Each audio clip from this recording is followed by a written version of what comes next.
नमस्कार दोस्तों, आप सभी का स्वागत है हमारे YouTube चैनल मान्या लाल किताब रेमेडीज में। आज मैं आपके साथ बात करने जा रहा हूं सिंह राशि के बारे में और आज का मुख्य टॉपिक होगा कि मार्च महीना 1 मार्च से लेकर 31 मार्च 2024 का जो राशिफल है, जो ग्रहों का परिवर्तन है, वो सिंह राशि के जातकों के साथ कैसा रहने वाला है, कैसा प्रभाव डालेंगे आपके जीवन के ऊपर ये जो ग्रहों का परिवर्तन होगा। दोस्तों, कुछ ग्रह होते हैं जो लंबे समय के लिए आपकी कुंडली में बैठते हैं, जैसे शनिदेव हो गए, 2.5 वर्ष के लिए एक ही भाव में बैठते हैं। वहाँ पर बैठकर वो कभी वक्री अवस्था में आ जाते हैं, कभी मार्गी आ जाते हैं, तो कभी वो अस्त हो जाते हैं। और कुछ ग्रह जैसे देवगुरु बृहस्पति साल सवा साल एक ही राशि में रहते हैं। और राहु और केतु के बारे में तो सभी जानते हैं कि 1.5 वर्ष के लिए पूरे 18 महीनों के लिए इनका गोचर होता है और ये हमेशा वक्री स्थिति में ही चलते हैं।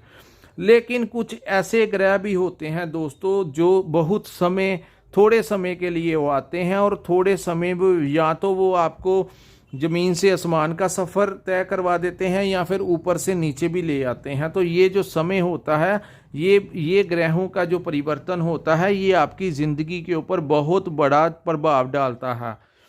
सो ज़्यादा समय ना लगाता हुआ मैं आपसे सीधी बात करता हूँ कि जहाँ पर 5 नंबर लिखा है, जो सामने चार्ट बना है, जो सिंह राशि की कुंडली पे बना है।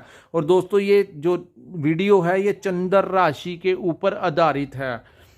सिंह राशि के जातकों के बारे में कहा जाता है कि ये लोग बड़े डिप्लोमेटिक नहीं होते, ये स्पष्टता के साथ अपनी बात रखते हैं, चाहे किसी को अच्छी लगे चाहे बुरी लगे। इसीलिए इनके बैक बाइटिंग बहुत होती है। पीछे से लोग इनके बारे में बहुत बुरा भी कह देते हैं, लेकिन सामने आकर कोई बात नहीं कर सकता, क्योंकि जंगल का जो राजा होता है वो शेर होता है। उसके सामने चाहे जितना मर्जी बड़ा जानवर भी आ जाए। कहने का भाव कि सिंह राशि के ज़िंदगी में अगर कोई ज़िंदगी में अगर तनाव की स्थितियां भी आती हैं, संघर्ष का समय भी आता है, तो वो उसी हिम्मत के साथ उसको आगे बढ़ते हैं कि कोई बात नहीं, हम बैठे हैं। हम अगर परिवार का मुखिया सिंह राशि का हो तो फिर तो घबराने की ज़रूरत ही नहीं, क्योंकि शेर अपनी जो परिवार है, अपने बच्चों का, अपने पूरे परिवार का ध्यान रखना जानता है। ये अवस्था सिंह राशि के, लेकिन ये दबते नहीं हैं दोस्तों, ये किसी से नहीं डरते। जैसे सूर्य का तेज होता है, वैसे ही सिंह राशि के जातकों के अंदर का एक ऐसा तेज होता है, ये बड़े स्पष्ट होते हैं। ये गुण जो है सिंह राशि के अंदर पाया जाता है। अब हम बात करेंगे सिंह राशि के जातकों के लिए केतु ग्रह, जो जहां पर 2 धन भाव है ये आपका, जहां पर 6 नंबर लिखा है।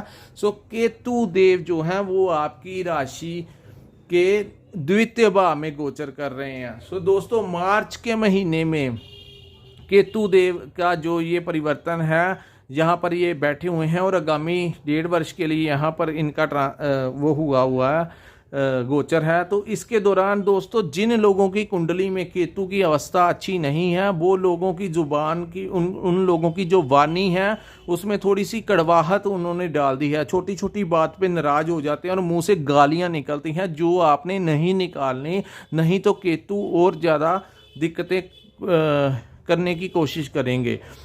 और धन भाव में केतु का गोचर और बुध के भाव में दोस्तों, कहीं ना कहीं आप अपने काम से, अगर आप नौकरी करते हैं, चाहे आप व्यापार करते हैं, तो संतुष्टि नहीं है आपको। आपके दिमाग में ये चल रहा है कि कुछ करना है, कुछ हटके करना है, कुछ परिवर्तन करना है, धन को लेकर कोई अलग सा बिजनेस करना है और कोई इन्वेस्टमेंट करके मेरे को एक साइड बिजनेस करना है। ऐसी बातें जो हैं वो सिंह राशि के दिमाग में चल रही हैं। दूसरी बात, जो लोग जॉब करते हैं उनके दिमाग में स्विचिंग करने की प्लानिंग जो है वो भी चल रही है कि मैं यहाँ से छोड़कर कोई बड़े पैकेज पे चला जाऊँ।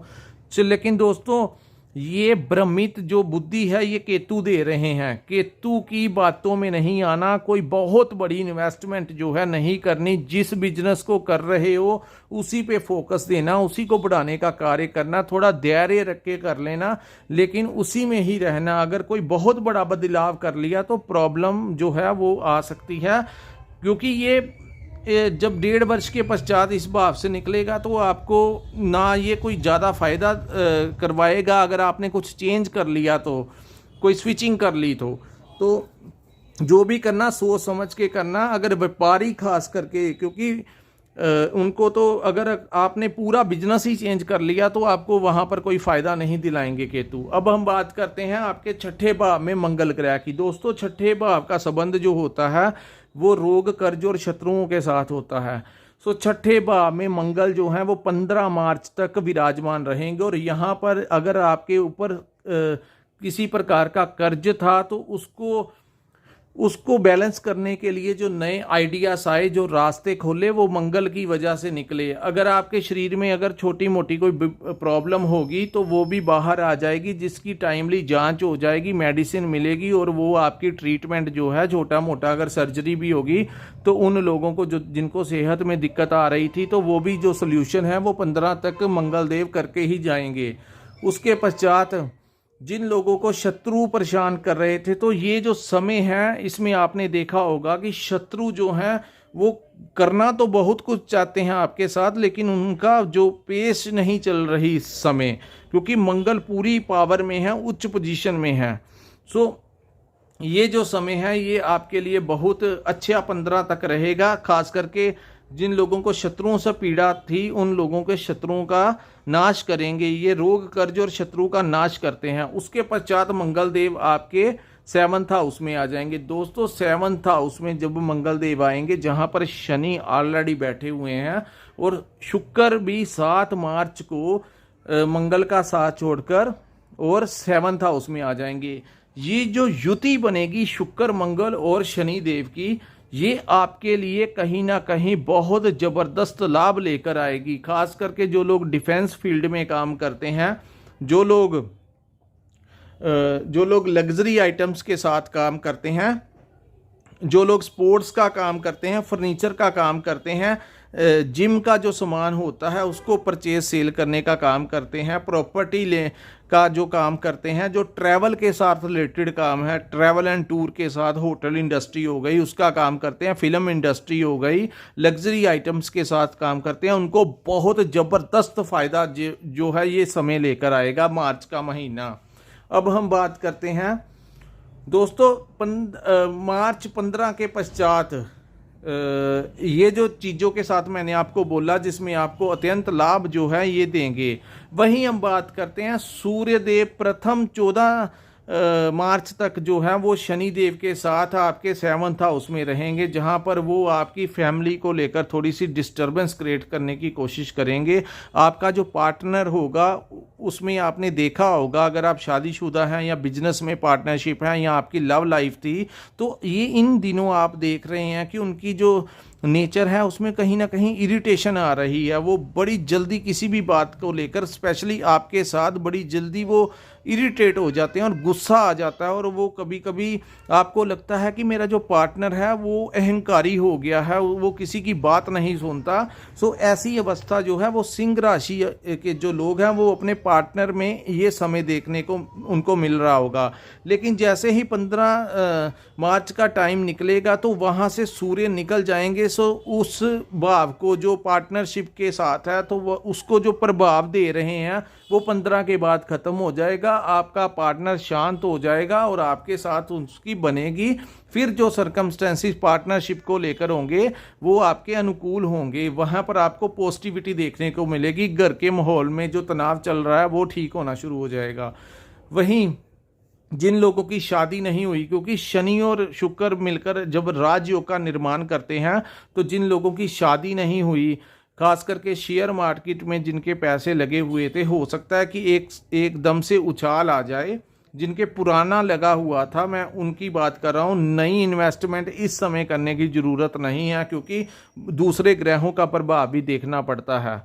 सो दोस्तों, उनको लाभ मिलने के चांसेस हैं। जो ट्रैवल, टूर, होटल इंडस्ट्री से जुड़े हैं उनको भी बिजनेस में बहुत अच्छा लाभ मिलने के ये जो चांसेस हैं वो मार्च महीने में रहेंगे। अब हम बात करते हैं आपके सूर्य, बुध और राहु की। सूर्य देव 14 मार्च को अपना भाव बदलकर अष्टम भाव में चले जाएंगे। सो दोस्तों, सूर्य का अष्टम भाव में जाना अच्छी बात नहीं। क्योंकि ये मान और सम्मान का कारक ग्रह है, ये पिता का कारक ग्रह है।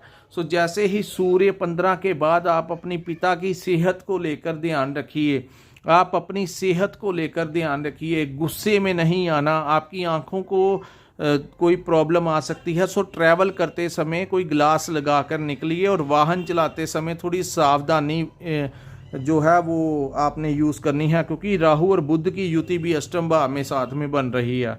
सो दोस्तों, यहाँ पर मैं आपको एक बात बताता हूँ, आपने कोई ऐसा काम नहीं करना जो इलीगल हो, क्योंकि ये समय जो होगा, अगर आपके सामने कोई इंसान आके कहता है, आपका कोई मित्र हो या अनजान इंसान जो आपको कहे कि हम पैसे लगा देते हैं और वो आपका पैसा डबल ट्रिपल हो जाएगा, तो किसी की बातों में नहीं आना, अन्यथा उस पैसे का नुकसान हो जाएगा। कोई बहुत बड़ी इन्वेस्टमेंट नहीं करनी, कोई ऐसी गतिविधि में इन्वॉल्व नहीं होना, क्योंकि दोस्तों पैसा तो आता जाता रहता है, लेकिन क्योंकि सूर्य अष्टम भाव में खाई में चले गए, मान सम्मान का जो ग्रह है वो खाई में चला गया, तो वहाँ पर वो अगर आपके मान सम्मान को कोई आंच आई तो वो सारी ज़िंदगी आप जो मर्जी करते रहना वो नहीं धुलेगी। सो ये जो महीना होगा 14 मार्च से लेकर 13 अप्रैल तक का, तो ये सावधानी पूर्वक आपने निकालना है। अपने पिता की हेल्थ को लेकर सतर्क रहना है, अपनी हेल्थ को लेकर सतर्क रहना है। और अपने वहाँ पर दोस्तों राहु और बुध की भी युति है। तो यहाँ पर मैं आपको एक बात बताता हूँ, हर सिक्के के दो पहलू होते हैं। अगर आपकी कुंडली में राहु की अवस्था अच्छी है तो यहाँ पर वो जो लोग रिसर्च करते हैं उनका बहुत बड़ा कोई इन्वेंशन हो सकता है, कोई ऐसा आविष्कार वो कर सकते हैं, क्योंकि रहस्यमय भाव के अंदर राहु का बैठना कभी ज़्यादातर तो वो कष्टकारी होता है, लेकिन कभी कभी वो एक अचानक से किसी धन दिलाने में कामयाब। जैसे कि ये समय होगा जब आप एक महीने में एक आधी बार 100-200 रुपए की कोई लॉटरी जो है वो डाल लो। हो सकता है कि गुप्त तरीके का जो धन है वो आपको मिलने की संभावनाएं भी ये टाइम बना सकता है, लेकिन कोई बहुत बड़ी इन्वेस्टमेंट करने के लिए नहीं कहा, सिर्फ थोड़ा सा रिस्क लेने के लिए 100-200 रुपये का। मैं इसको प्रमोट नहीं कर रहा हूँ, लेकिन ज्योतिष शास्त्र में कहा गया है कि जब अष्टम भाव में राहु बैठते हैं तो सडनली कोई ना कोई पैसा आपको मिलने के चांसेस जो हैं वो बन जाते हैं। अब हम बात करेंगे दोस्तों राहु और बुध की युति। बुध आपके इस समय पर नीच भाव में बैठ गए हैं। एक तो अष्टम भाव में बुध, ऊपर से वो मीन राशि में वो नीच भाव में बैठ गए हैं।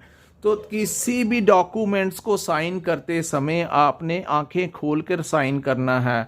कहीं पर आपने केयरलेस नहीं होना, किसी की बातों में आकर आपने कुछ नहीं करना। अगर आपको स्थितियां समझ नहीं आ रही हैं, आप तनाव की स्थितियां ज़्यादा हो गई हैं, सिर के ऊपर बोझ सा लग रहा है, तो आप किसी से सलाह मशवरा कर ले, जिसको आप मानते हैं अपना दोस्त, मित्र, पिताजी, किसी के साथ आपने कोई सलाह मशवरा करके तो आप अपना काम करना। अन्यथा अपने दिमाग को चलाने के से आप अगर किसी भी रास्ते पर जाने की कोशिश करेंगे तो कहीं ना कहीं वो सारा काम ही उल्ट करवाने की इस समय ग्रह कोशिश करेंगे। सो आपने अपनी बुद्धि से इस समय काम नहीं लेना, किसी की हेल्प ले लो।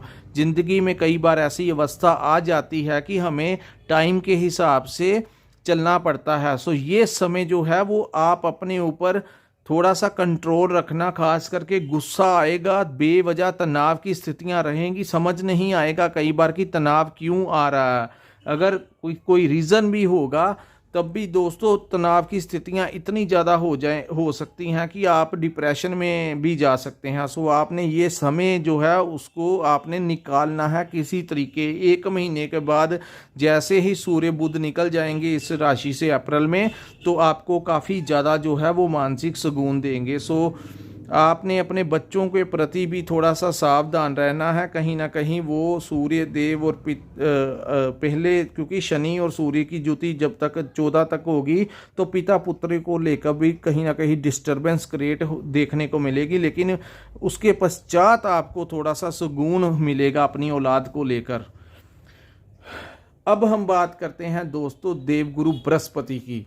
देवगुरु बृहस्पति आपके भाग्य भाव में गोचर कर रहे हैं और उनकी सीधी दृष्टि जो है वो आपके संतान भाव के ऊपर पड़ रही है, जहां पर ये जो सीधी दृष्टि गुरु की, सो कहते हैं जब सारे रास्ते बंद हो जाते हैं तो ईश्वर कोई ना कोई रास्ता जरूर छोड़ता है। सो दोस्तों, जब सूर्य 7th से निकल के 8th में जाएंगे तो संतान के साथ जो अनबन चल रही थी या उनकी पढ़ाई को लेकर कुछ दिक्कतें आ रही थी, उनके करियर को लेकर जो दिक्कतें आ रही थी, पिता के साथ अगर दिक्कतें आ रही थी तो उसमें थोड़ा सा सुधार करवाएंगे। लेकिन गुरु की दृष्टि पड़ने से संतान के मसले हल होने की संभावनाएं हैं। अगर आप फॉरेन जाना चाहते हैं, वीज़ा अप्लाई किया है, तो आपके चांसेस बहुत ज़्यादा है।